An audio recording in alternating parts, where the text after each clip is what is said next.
xiyyaara waraana Ameerikaa rukutamee fi loltuu boojuu irraa oole.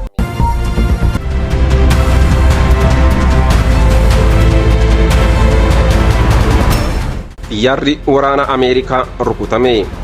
Loltoonni isaanii gaarreen Iraan keessattis hafaniiru.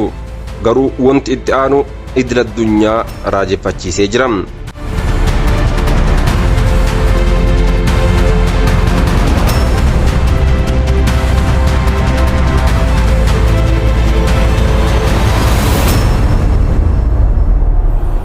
Pirezidaantiin Ameerikaa Doonaald Tiraamp loltuun isaanii balaa keessa ture irraa baraaramuu ifoomsanii jiru.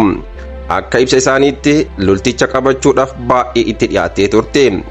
Xiyyaarri waraanaa F-50 keessa kan ture loltuun kun miidhaa cimaa irra gaheera. Garuu gaarreen keessa erga tureen booda baraarameera jedhan. Tiraamp akka jedhanitti sa'aatii 7 daangaa Iraan keessa turree baraarre jedhani. Opereeshiniin kun baay'ee balaafamaa fi saaxilamaa kan ture yoo ta'u yeroo hedduu kan hin geggeeffamnee fi isa adda ta'edha jedhaniiru. Loltichi ammoo sadarkaa kolonelii qaba. Gootummaa guddaas agarsiisee jiras jedhanii jiru.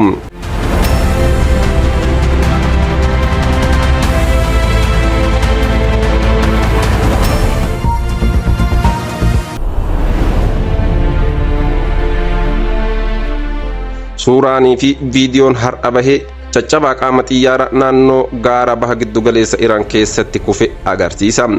Akka BBC News afaan Oromoo gabaasetti bakki sun magaalaa Iftahaan irraa kiiloomeetira 50 fagaatee argama. Iraan immoo himata cimaa dhiheessitee jirti. Xiyyaaronni Ameerikaa C-130 fi akkasumas Black Hawk 2 rukutamuudhaan daaraa ta'uu ishee ibsitee jirti. Kunis yeroo Ameerikaan loltoota isaanii baraaruudhaaf yaaltu ture kan irratti raawwatamis jedhanii jiru.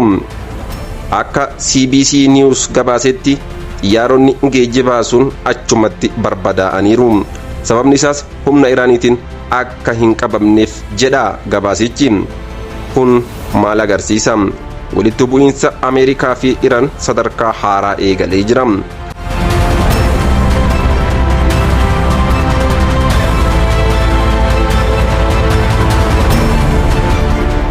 Xiyyaarri waraana F-50 kibba Iraan keessatti rukutamee kufee ture.